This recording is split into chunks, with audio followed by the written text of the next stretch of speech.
Hi guys, welcome back to my channel. So ಇದು ಕೂಡ 2 days blog ಆಗಿರುತ್ತೆ. Full ನೋಡಿ, ತುಂಬ ಚೆನ್ನಾಗಿರುತ್ತೆ. ಇನ್ನು ಟೈಟಲಲ್ಲಿ ನೋಡ್ದಂಗೆ ಹೇಳ್ದಂಗೆ ನಾನು ಚಿಕ್ಕ ಪಾಪು ಬಟ್ಟೆಗಳೇನಿದೆ ಅದು ಲಸಿಕಂಗೆಲ್ಲ ಒಂದು ಸ್ವಲ್ಪ ಕೂಡಿಟ್ಟಿದ್ದೆ ನಾನು. ಸೊ ಚೆನ್ನಾಗಿರೋವೆಲ್ಲನೂ ಕೂಡಿಟ್ಟಿದ್ದೆ. ಅದನ್ನೆಲ್ಲನೂ ತೆಗೆದು ತಂಗಿ ನೋಡ್ತಾ ಇದ್ಲು, ಯಾವುದಾದ್ರೂ ಆಗುತ್ತಾ ಆಗಲ್ವಾ ಅಂದ್ಬಿಟ್ಟು. ಸೊ ಯಾವುದ್ಯಾವುದಿದೆ ಲಸಿಕಂದು ಬಟ್ಟೆ ಅವಾಗ ಅವಳು ನ್ಯೂ ಬಾರ್ನ್ ಬೇಬಿ ಇದ್ದಾಗ ಅಪ್ ಟು ಒಂದು 4-6 ಮಂತ್ಸ್ವರೆಗೂ ಅಂತ ಅಂದ್ಕೊಳ್ಳಿ, ಅಲ್ಲಿವರೆಗೂ ಚೆನ್ನಾಗಿರೋವೆಲ್ಲ ಇಟ್ಕೊಂಡಿದ್ದೆ. ಅದನ್ನು ನಾನು ಈ ವ್ಲಾಗ್ನಲ್ಲಿ ಕೂಡ ತೋರಿಸ್ತೀನಿ. ಹಾಗಾಗಿ ಫುಲ್ ವಿಡಿಯೋ ನೋಡಿ. ಇದ್ರ ಜೊತೆಗೆ ಕೆಲವೊಂದು ರೆಸಿಪೀಸ್ನ ಕೂಡ ತೋರಿಸ್ತೀನಿ.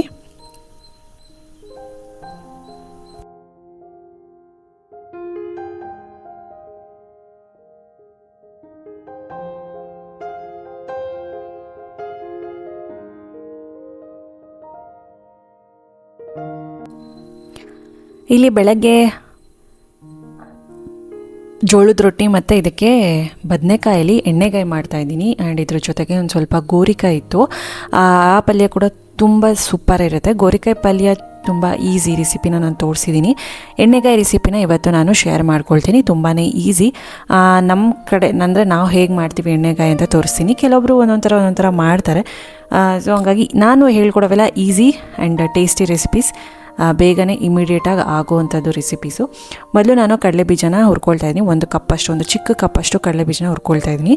ಅಂದರೆ ಈ ಕಡಲೆಬೀಜ ಒಂದು ಸುಮಾರು 8-9 ಬದನೆಕಾಯಿಗೆ ಆಗುತ್ತೆ, ಮೀಡಿಯಮ್ ಸೈಜು. ಇದಾದಮೇಲೆ ಸ್ವಲ್ಪ ಕರಿಬೇವಿನ ಸೊಪ್ಪು, ಜೀರಿಗೆ, ಒಣಮೆಣ್ಸಿನ್ಕಾಯಿ, ಚಕ್ಕೆ, ಲವಂಗ, ಒಂದೇ ಒಂದು ಏಲಕ್ಕಿ ಹಾಕಿಬಿಟ್ಟು ಡ್ರೈ ರೋಸ್ಟ್ ಮಾಡ್ಕೊಳ್ತಾ ಇದ್ದೀನಿ. ಎಣ್ಣೆ ಹಾಕ್ಕೊಳ್ಳೋದಿಲ್ಲ, ಇದು ಡ್ರೈ ರೋಸ್ಟ್ ಮಾಡ್ಕೋಬೇಕು. ಸೊ ಘಮ ಅಂತ ಬರುತ್ತೆ, ಅಲ್ಲಿವರೆಗೂ ಡ್ರೈ ರೋಸ್ಟ್ ಮಾಡಿಕೊಂಡು ಸ್ವಲ್ಪ ತಣ್ಣಗಾಗೋದಕ್ಕೆ ಬಿಡ್ತೀನಿ. ಇಲ್ಲಿ ಒಂದು ಕಡೆ ಗೋರಿಕಾಯಿ ಒಂದು ಮೀಡಿಯಮ್ ಸೈಜಲ್ಲಿ ಉದ್ದುದವಾಗಿ ಕಟ್ ಮಾಡಿ ಇಟ್ಕೊಂಡಿದ್ದೀನಿ. ಇದು ಉಪ್ಪು ಮತ್ತು ನೀರು ಹಾಕಿಬಿಟ್ಟು ಚೆನ್ನಾಗಿ ಕುದಿಸ್ತೀನಿ.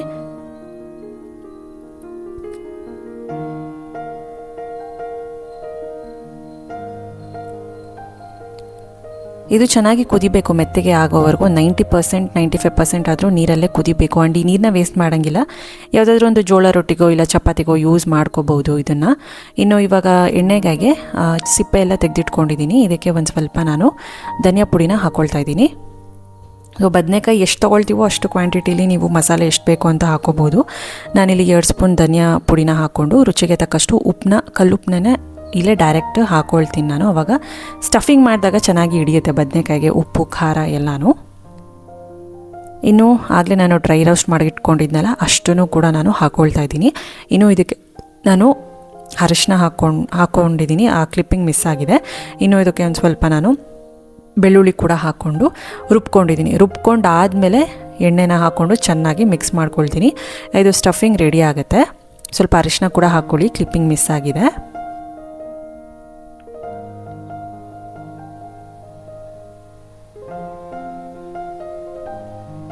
ಈ ಪೌಡರ್ ಮಾಡ್ಕೊಂಡಿದ ತಕ್ಷಣ ಎಷ್ಟು ಘಮ ಅಂತ ವಾಸನೆ ಬರುತ್ತೆ ಗೊತ್ತಾ. ತುಂಬ ಇಷ್ಟ ನನಗೆ ಎಣ್ಣೆಗಾಯಿ ಅಂದರೆ. ಚಪಾತಿ ರೈಸ್ಗೆ ದಿನ ಕೊಟ್ಟರು ತಿಂತೀನಿ, ಅಷ್ಟು ಇಷ್ಟ ಆಗುತ್ತೆ ನನಗೆ. ಸೊ ಟ್ರೈ ಮಾಡಿ ನೋಡಿ, ಇಷ್ಟೇ ಸಿಂಪಲ್ಲು. ಇದಕ್ಕೆ ಸ್ಟಫಿಂಗ್ಗೆ ಬೇಕಾಗಿರೋದು ಇನ್ನೇನು ಅವಶ್ಯಕತೆ ಇಲ್ಲ. ಇನ್ನು ಮಾಮೂಲಿ ಈ ಥರ ಬದನೆಕಾಯಿನ ನಾವು ಯೂಸ್ ಮಾಡೋದು. ಫುಲ್ಲು ಪರ್ಪಲ್ ಕಲರು ಅಲ್ಲ, ಫುಲ್ಲು ಗ್ರೀನ್ ಕಲರು ಅಲ್ಲ. ಇನ್ನು ಕರಿಬೇವಿನ ಸೊಪ್ಪು ನೋಡಿ ಎಷ್ಟು ದೊಡ್ಡ ಎಲೆಗಳು ಬಿಟ್ಟಿದೆ. ನಮ್ಮ ಸೈಟಲ್ಲಿ ಹಾಕಿರೋವಂಥದ್ದು ತುಂಬ ಬೆಳೆದ್ಬಿಟ್ಟಿದೆ. ಇವಾಗ ಮಳೆಗಾಲ ಅಲ್ವಾ, ಹಾಗಾಗಿ.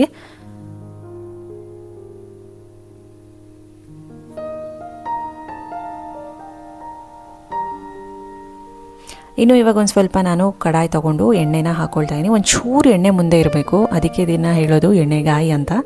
ಇದಕ್ಕೆ ನಾನು ಸಾಸಿವೆ ಮತ್ತು ಜೀರಿಗೆ ಹಾಕ್ಕೊಳ್ತಾ ಇದ್ದೀನಿ. ಇದು ಚೆನ್ನಾಗಿ ಒಂದು ಸ್ವಲ್ಪ ಚಿಟಪಟ ಅಂತ ಅಂದಮೇಲೆ ಈರುಳ್ಳಿನ ಹಾಕ್ಕೊಳ್ತಾ ಇದ್ದೀನಿ. ಈರುಳ್ಳಿ ಕರಿಬೇವಿನ ಸೊಪ್ಪನ್ನ ಹಾಕ್ಕೊಂಡು ಫ್ರೈ ಜಾಸ್ತಿ ಹೊತ್ತು ಮಾಡಬೇಕು ಅಂತ ಏನಿಲ್ಲ. ಈರುಳ್ಳಿ ಹಾಕಿದ ತಕ್ಷಣವೇ ನೀವು ಸ್ಟಫಿಂಗ್ ಮಾಡಿಬಿಟ್ಟು ಬದನೆಕಾಯಿನ ಆಯಿಲಲ್ಲಿ ಫ್ರೈ ಮಾಡ್ಕೋಬೇಕಾಗತ್ತೆ.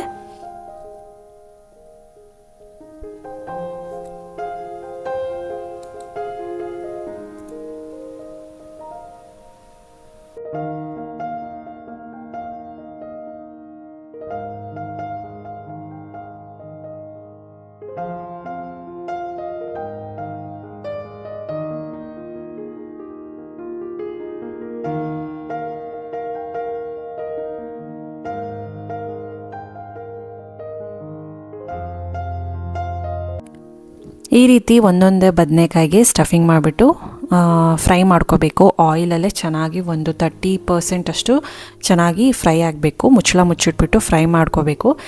ಇದಾದಮೇಲೆ ಉಳಿದಿರೋ ಪೌಡರ್ ಏನಿರುತ್ತೆ ಪುಡಿ ಅದನ್ನು ಫುಲ್ ಹಾಕಿಬಿಟ್ಟು ಸ್ವಲ್ಪ ನೀರು ಹಾಕಿಬಿಟ್ಟು ಎಷ್ಟು ಬೇಕೋ ಅಷ್ಟು ಕನ್ಸಿಸ್ಟೆನ್ಸಿ ಹಾಕಿಬಿಟ್ಟು ಬೇಯಿಸ್ಕೊಂಡ್ರೆ ಸಾಕು. ಬದನೆಕಾಯಿ ಫುಲ್ ನೋಡಿ ಈ ಥರ ಆಗಿದೆ, ಕಲರ್ ಚೇಂಜ್ ಆಗಿದೆ.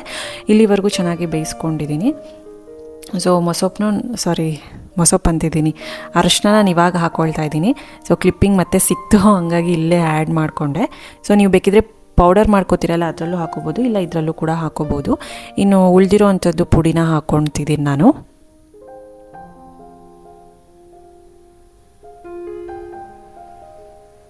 ಸೊ ಉಳಿದಿರೋ ಪುಡಿಯನ್ನು ಹಾಕ್ಕೊಂಡು ಒಂದು ಸ್ವಲ್ಪ ಮಿಕ್ಸ್ ಮಾಡಿಕೊಂಡು 1 ನಿಮಿಷದಷ್ಟು, ಆಮೇಲೆ ಅದೇ ಜಾರ್ಗೆ ಸ್ವಲ್ಪ ನೀರು ಹಾಕ್ಕೊಂಡು ಎಲ್ಲ ಕಲಿಸ್ಬಿಟ್ಟು ಹಾಕಿ ಇನ್ನು ಬದನೆಕಾಯಿ ಮೆತ್ತಗಾಗೋವರೆಗೂ ಕುದಿಸ್ಕೊಂಡ್ರೆ ಸಾಕು. ಮೀಡಿಯಮ್ ಗ್ರೇವಿ ಕನ್ಸಿಸ್ಟೆನ್ಸಿಲಿ ಇರಬೇಕು. ಇನ್ನು ಇಲ್ಲಿ ಬಾಯ್ಲ್ ಮಾಡಿಟ್ಟಿದ್ನಲ್ಲ ಗೋರಿಕಾಯಿ, ಸ್ವಲ್ಪ ಒಗ್ಗರಣೆ ಹಾಕಿಬಿಟ್ಟು ಈರುಳ್ಳಿ ಹಾಕಿ ಇದನ್ನು ಹಾಕಿ ಚಟ್ನಿ ಪುಡಿ ಅಂತ ಮಾಡ್ತೀವಲ್ಲ ಅದನ್ನು ಹಾಕಿ ಮತ್ತು ಹಸಿಕಾಯಿ ತುರಿನ ಹಾಕಿ ಮಾಡಿದ್ದೀನಿ. ಇಲ್ಲಿ ಗೋರಿಕಾಯಿ ಪಲ್ಯ ಕೂಡ ರೆಡಿ ಆಯಿತು. ಜೋಳ ರೊಟ್ಟಿಗೆ ಎರಡೂ ಕೂಡ ಒಂದು ಒಳ್ಳೆ ಕಾಂಬಿನೇಷನು. ಇನ್ನು ಬಾಕ್ಸ್ಗೆ ಮಧ್ಯಾಹ್ನಕ್ಕೆ ಪ್ರಕುಲ್ಗೆ ಇದು ಬಾಕ್ಸು ಜೋಳ ರೊಟ್ಟಿ ಇಟ್ಟಿದ್ದೀನಿ. ಹಾಗೆ ಎಣ್ಣೆಗಾಯಿ ಮಸಾಲೆ ಅವನಿಗೆ ತುಂಬ ಇಷ್ಟ, ಬದನೆಕಾಯಿ ತಿನ್ನಲ್ಲ, ಹಂಗಾಗಿ ಬರೀ ಗ್ರೇವಿ ಹಾಕಿದ್ದೀನಿ. ಇನ್ನು ಬೆಳಗ್ಗೆಗೆ ಇದು ಸೀಬೆಹಣ್ಣು ಹಾಕಿದ್ದೀನಿ, ಹಣ್ಣಾಗಿರೋದು, ಇನ್ನು ಮಜ್ಜಿಗೆ. ಸೊ ಇದಿಷ್ಟು ಆಗಿದೆ. ಇನ್ನು ಲಶಿಕಾಗೆ ಇದು ಜೋಳದ ರೊಟ್ಟಿ, ಅವಳು ಸಾಂಬಾರೇನು ನಾನು ಕೊಟ್ಟು ಕಳಿಸಲ್ಲ. ಹಾಗೆ ಒಂದು ಸ್ನ್ಯಾಕಿಗೆ ಇದು ಸೀಬೆಹಣ್ಣು. ಸೊ ಇದಿಷ್ಟು ಲಶಿಕಂಗೆ 2 ಬಾಕ್ಸು. ಇನ್ನು ಲಶಿಕಂಗೆ ನನಗೆ ತುಂಬ ಟೈಮ್ ಇರುತ್ತೆ. ನನಗೆ ಅವಳಿಗೆ ಒಂದು ಬೆಳಗ್ಗೆ ಹರಿಬರಿಲಿ ಹೋಗೋದು ಅಂದರೆ ಪ್ರಕುಲ್ ಮಾತ್ರನೇ.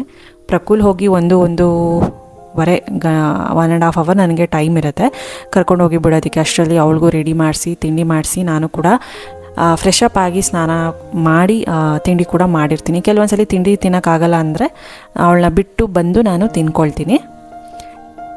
ಇನ್ನು ಇವತ್ತು ವೆಡ್ನೆಸ್ಡೇ ಆಗಿರೋದ್ರಿಂದ ಕಲರ್ ಡ್ರೆಸ್ ಇತ್ತು ಲಶಿಕಂಗೆ. ಇನ್ನು ಮೊನ್ನೆ ತಂದಿದ್ವಲ್ಲ ದಾಸವಾಳದ ಹೂವು ಮತ್ತು ರೋಸ್ಮೆರಿ ಗಿಡ ಎಲ್ಲನೂ ಇಟ್ಟಿದ್ವಿ. ಸೊ ದಾಸವಾಳ ಗಿಡ ತುಂಬ ಚೆನ್ನಾಗಿ ಬರುತ್ತೆ. ಎಷ್ಟು ಬೇಗ ಬೆಳೆಯುತ್ತೆ ಅಂದರೆ ಗೊತ್ತೇ ಆಗಲ್ಲ, ಅಷ್ಟು ಬೇಗ ಬೆಳೆದೋಗ್ಬಿಡುತ್ತೆ.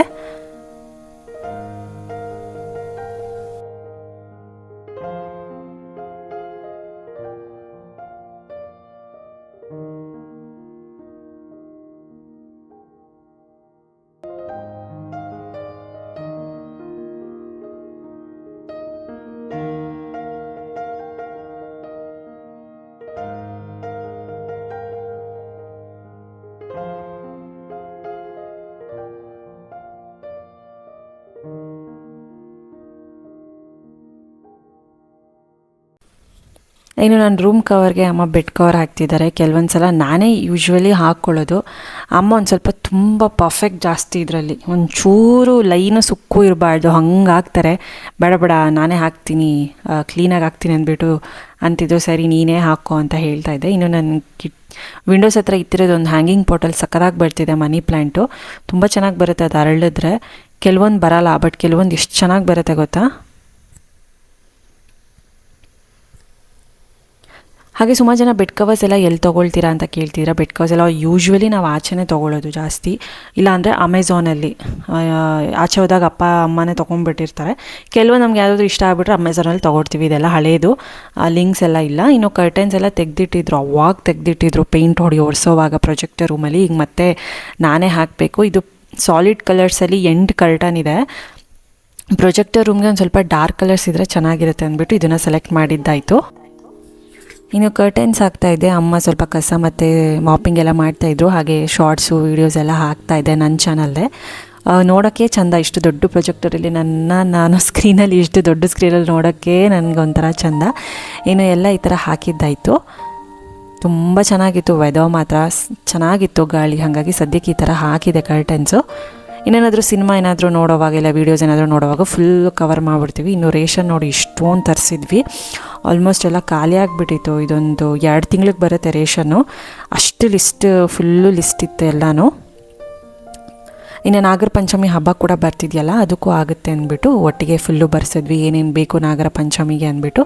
ಕೆಲವೊಂದು ಏನು ಮಾಡಿದ್ದಾರೆ ಅಂದರೆ APMCಲಿ ದೊಡ್ಡ ಕೊಟ್ಬಿಟ್ಟಿದ್ದಾರೆ. ಜಾಮೂನ್ ಪ್ಯಾಕೆಟ್ ಎಲ್ಲ ಬರ್ಸಿದ್ವಿ, ಅದೆಲ್ಲ 1 kg ಕೊಟ್ಟಿದ್ದಾರೆ. 1 kg ಎಲ್ಲ ಯಾವಾಗ ಮುಗಿಯೋದು? ಫ್ರೆಶ್ಶಾಗಿ ಚಿಕ್ಕ ಪ್ಯಾಕೆಟ್ಗಳಿದ್ರೆ ಫ್ರೆಶ್ಶಾಗಿ ಯೂಸ್ ಮಾಡ್ಕೋಬೋದು. ಈ ಥರ ಹಿಂಗು ಒಂದು ಚಿಕ್ಕ ಡಬ್ಬಿ ಕೊಡಿ ಅಂದರೆ 800 ರೂಪಾಯಿದು ದೊಡ್ಡ ಡಬ್ಬಿ ಕೊಟ್ಟಿದ್ದಾರೆ, 200 ಗ್ರಾಮ್ ಅಷ್ಟು. ಅದನ್ನೆಲ್ಲ ಇವಾಗ ಮತ್ತೆ ಹೋಗಿ ವಾಪಸ್ ಕೊಟ್ಟು ಬೇರೆ ಐಟಮ್ಸ್ ಇದೆ ಅದನ್ನು ತೊಗೊಂಡು ಬರಬೇಕು. ನೋಡಿ ಎಷ್ಟೆಷ್ಟು ದೊಡ್ಡ ಪ್ಯಾಕ್ಸ್ ಕೊಟ್ಬಿಟ್ಟಿದ್ದಾರೆ. ನಾವೆಲ್ಲ ಬೈ ಒನ್ ಇದ್ದದ್ದು ಬರ್ದಿರ್ತೀವಿ, ಮೆನ್ಷನ್ ಕೂಡ ಮಾಡಿರ್ತೀವಿ ಲಿಸ್ಟಲ್ಲಿ. ಬಟ್ ಏನೋ ಇಷ್ಟೆಲ್ಲ ಕಳಿಸಿದ್ದಾರೆ, ಇಷ್ಟು ಕೂಡ ವಾಪಸ್ ಕೊಟ್ಟು ಬೇರೆದೆಲ್ಲ ಇಸ್ಕೊಂಡು ಬರಬೇಕು. ಇನ್ನು ಅಮ್ಮ ಇದು ರೇಷನ್ ಏನೇ ತಂದರೂ ಉದ್ದಿನಬೇಳೆ, ಈಗ ಕಡಲೆಬೇಳೆ, ಅಕ್ಕಿ ಏನೇ ಇದ್ದರೂ ಈ ಥರದ್ದು ಮರದಲ್ಲಿ ಹಾಕಿಬಿಟ್ಟು ಒಂದು ಸಲ ಕ್ಲೀನ್ ಮಾಡಿಬಿಟ್ಟು ಹಾಕೋತಾರೆ. ಏನಕ್ಕಂದರೆ ಅಷ್ಟು ಧೂಳು ಬಂದುಬಿಡುತ್ತೆ. ನಾವು ಹಾಗೆ ಹಾಕಿದ್ರೆ ಅಷ್ಟು ಬೇಗ ಧೂಳು ಹೋಗೋದಿಲ್ಲ, ನಾವು ಎಷ್ಟೇ ನೀರಲ್ಲಿ ತೊಳೆದ್ರೂ. ಅದಕ್ಕೂ ಮುಂಚೆ ಒಂದು ಸ್ವಲ್ಪ ಮರದಲ್ಲಿ ಈ ಥರ ಕ್ಲೀನ್ ಮಾಡಿಕೊಂಡ್ರೆ ತುಂಬ ಹೊಟ್ಟಿರೋದು ಧೂಳಿರೋದೆಲ್ಲನೂ ಹೊರಟೋಗುತ್ತೆ. ಇನ್ನು ಇದು ಪಾನಿಪುರಿ ಮಾಡೋದಕ್ಕೆ ಪೂರಿ ಕೂಡ ತರಿಸಿದ್ವಿ, ಇರುತ್ತೆ ಮನೇಲಿ ಇರಲಿ ಅಂದ್ಬಿಟ್ಟು. ಇನ್ನೊಂದು ಸ್ವಲ್ಪ ಡ್ರೈ ಫ್ರೂಟ್ಸು, ಪೂಜೆಗೆ ಬೇಕಾಗಿರೋ ಐಟಮ್ಸು, ಈ ಥರ ಕಾಳುಗಳಾಗಿರ್ಬೋದು, ಮತ್ತು ಸ್ವಲ್ಪ ಉಪ್ಪು, ಅರಿಶಿನ ಎಲ್ಲ ಇವಾಗ ನಾವೇ ಮನೇಲಿ ಮಾಡ್ಕೊಳ್ತೀವಿ. ಇನ್ನು ಚಿರುಮುರಿ ಕೂಡ ಮಾಡಿದ್ದೆ. ಪ್ರಕುಲ್ ಬರೋ ಟೈಮ್ ಆಗಿತ್ತು. ಒಂದು ಸ್ವಲ್ಪ ಮಂಡಕ್ಕಿ ಇತ್ತು, ಟೊಮೆಟೊ, ಈರುಳ್ಳಿ, ನಿಂಬೆಹಣ್ಣು, ಒಂಚೂರು ತುಪ್ಪ ಮತ್ತು ಬೂಂದಿ ಇತ್ತಲ್ಲ ಅದನ್ನು ಹಾಕಿಬಿಟ್ಟು, ಉಪ್ಪು, ಒಂದು ಸ್ವಲ್ಪ ಖಾರ ಹಾಕಿಬಿಟ್ಟು ಚಿರುಮುರಿ ಮಾಡಿದ. ಅವನು ಕೂಡ ತಿನ್ಕೊಂಡು ಕ್ರಿಕೆಟಿಗೆ ಹೋಗ್ತಾನೆ ಅಂತ.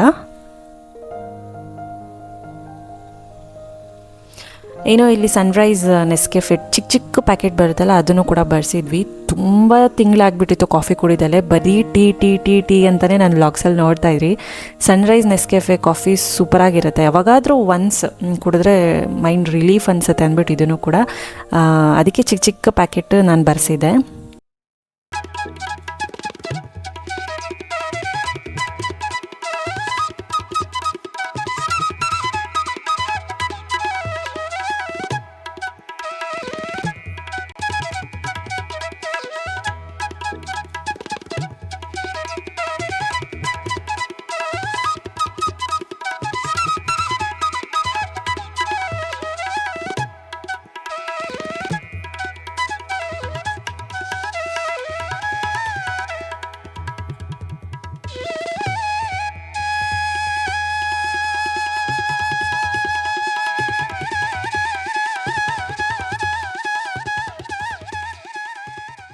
बहुत लशी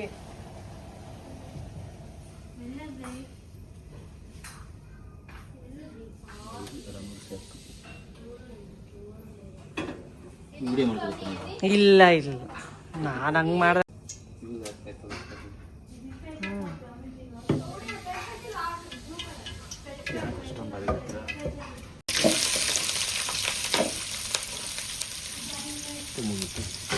ಎಲ್ಲ ಒಟ್ಟಿಗೆ ಹಾಕ್ಬಿಟ್ರಾ?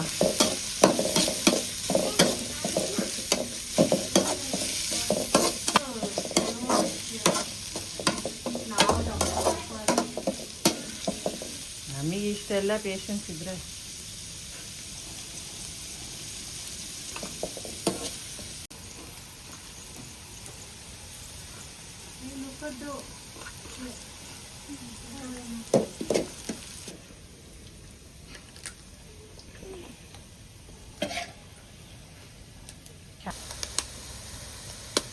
ನನ್ನ ಬ್ಯಾಗಲ್ಲಿ ಒಂದು ಐತು, ಇರ್ಲಿ ಬಿಡ್ರಿ, ಹಾಕ್ರಿ.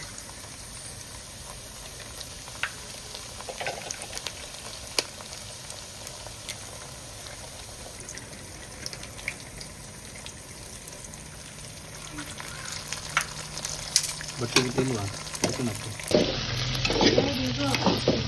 ನಿಮಗೆ ಅಷ್ಟು ಆಗ್ಬಿಟ್ಟೈತೆ.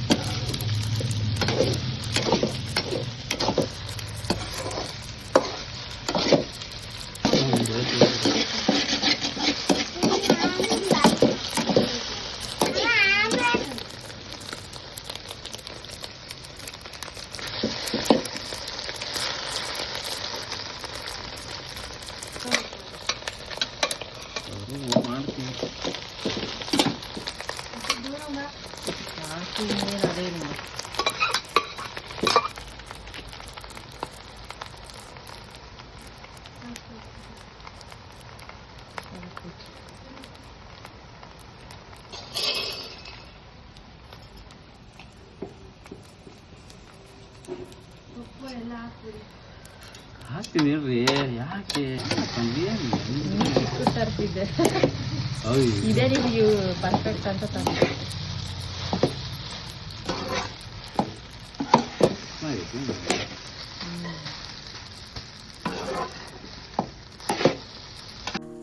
ಇನ್ನು ಇವ್ರನ್ನ ನೋಡೇ ಇರ್ತೀರಾ, ಶಿವ ಭಟ್ರು ಅಂತ. ಅವ್ರ ಕೈಯಲ್ಲೇ ಎಗ್ ರೈಸ್ ಮಾಡಿಸಿದ್ವಿ, ಸೂಪರಾಗಿ ಮಾಡಿಕೊಡ್ತಾರೆ. ಯಾವಾಗಾದರೂ ಬಂದು ಮಾಡಿಕೊಡಿ ಅಂದರೆ ಈ ಥರ ಎಲ್ಲ ಕೊಡ್ತೀವಿ, ಎಲ್ಲನೂ ಅವರೇ ಮಾಡಿಕೊಡ್ತಾರೆ. ತುಂಬ ಚೆನ್ನಾಗಿರುತ್ತೆ ಟೇಸ್ಟು, ಹಂಗಾಗಿ ತಿನ್ನಬೇಕು ಅಂತ ಅನಿಸ್ತಾಯಿತ್ತು, ಅವ್ರ ಕೈಯಲ್ಲೇ ಮಾಡಿಸಿದ್ದಾಯಿತು.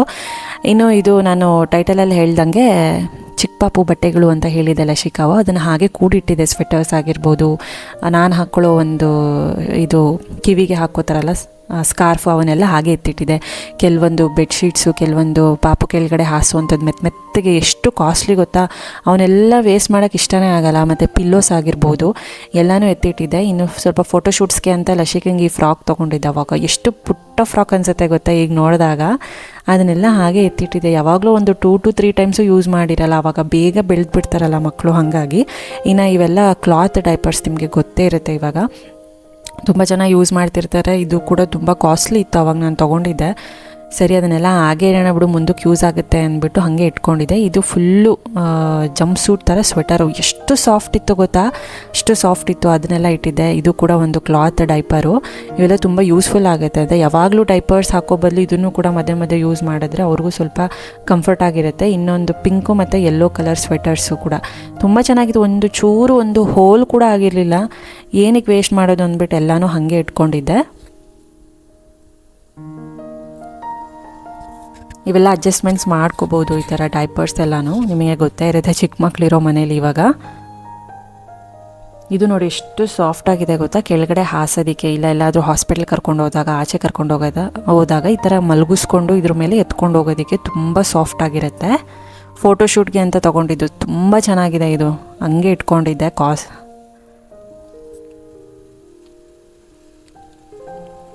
ಇನ್ನು ಅದನ್ನೇ ನೋಡ್ತಾಯಿದ್ರು, ಏನೇನಿದೆ ಏನೇನಿಲ್ಲ, ನೆಕ್ಸ್ಟ್ ಏನೇನು ಬೈ ಮಾಡಬೇಕು ಅಂತ ನೋಡಿ ಎಲ್ಲ ಚೆಕ್ ಮಾಡ್ತಾಯಿದ್ರು. ಸರಿ ಇದನ್ನು ತೊಗೋಬೇಕು, ಅದಿಲ್ಲ ಇದಿಲ್ಲ, ಸರಿ ಇದಿದೆ, ಇದನ್ನು ತೊಗೊಳೋದು ಬೇಡ ಅಂದ್ಬಿಟ್ಟು ನೋಡ್ತಾ ಇದ್ವಿ 3 ಜನನು.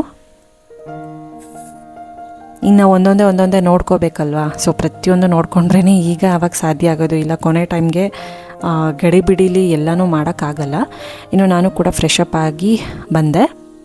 ಸೊ ದೇವಸ್ಥಾನಕ್ಕೆ ಹೋಗೋಣ, ಸಾಯಿಬಾಬಾ ದೇವಸ್ಥಾನಕ್ಕೆ ಅಂದ್ಬಿಟ್ಟು ಹೊರಟ್ವಿ ಎಲ್ಲರೂ. ಇವತ್ತು ಗುರುವಾರ ಆಗಿರೋದ್ರಿಂದ ಸಾಯಿಬಾಬಾ ದೇವಸ್ಥಾನಕ್ಕೂ ತುಂಬ ದಿನ ಆಗಿತ್ತು, ಹೋಗೇ ಇರಲಿಲ್ಲ.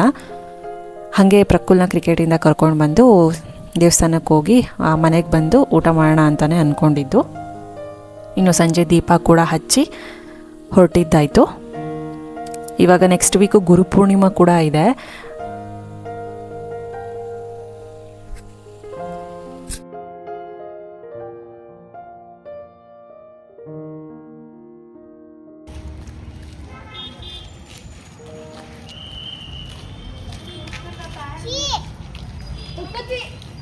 ಏಯ್ ಪದ ಫ್ರೆಂಡ್ಸ್, ಇವತ್ತು ಥರ್ಸ್ಡೇ. ಇಲ್ಲೇ ಸಾಯಿಬಾಬಾ ದೇವಸ್ಥಾನಕ್ಕೆ ಬಂದ್ವಿ, ಆದರ್ಶ ನಗರ ಹತ್ರ ಇರೋದು. ಏನೋ ಗೊತ್ತಿಲ್ಲ, ಸಿಕ್ಕಾಪಟ್ಟೆ ಜನ ಇದ್ದಾರೆ, ಸಿಕ್ಕಾಪಟ್ಟೆ ಪಾರ್ಕಿಂಗ್ ಇದೆ ಇಲ್ಲಿ, ಗೊತ್ತಿಲ್ಲ, ತುಂಬ ಜನ ಇದ್ದಾರೆ. ಯಾವತ್ತೂ ಹಿಂಗಿರಲಿಲ್ಲ. ಇವತ್ತೇನಂತ ಸ್ಪೆಷಲ್ ಡೇನೂ ಅಲ್ಲ ಅನಿಸುತ್ತೆ, ಬಟ್ ತುಂಬ ಜನ ಇದ್ದಾರೆ.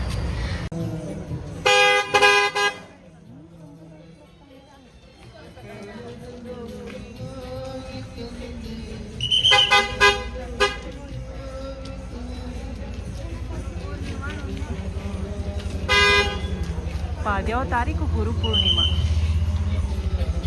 Next Thursday.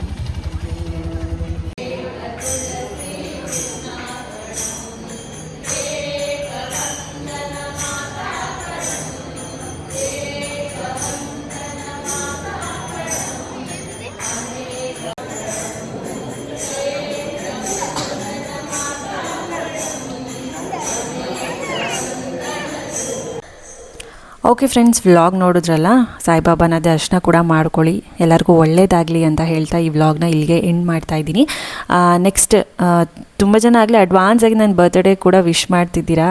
Thank you so much ಎಲ್ಲರಿಗೂ. ಇನ್ಸ್ಟಾಗ್ರಾಮಲ್ಲಿ ಕೆಲವೊಬ್ಬರು, ಯೂಟ್ಯೂಬಲ್ಲಿ ಕೆಲವೊಬ್ಬರು ಆಗಲೇ ಅಡ್ವಾನ್ಸಾಗಿ ವಿಶ್ ಮಾಡ್ತಿದ್ದಾರೆ.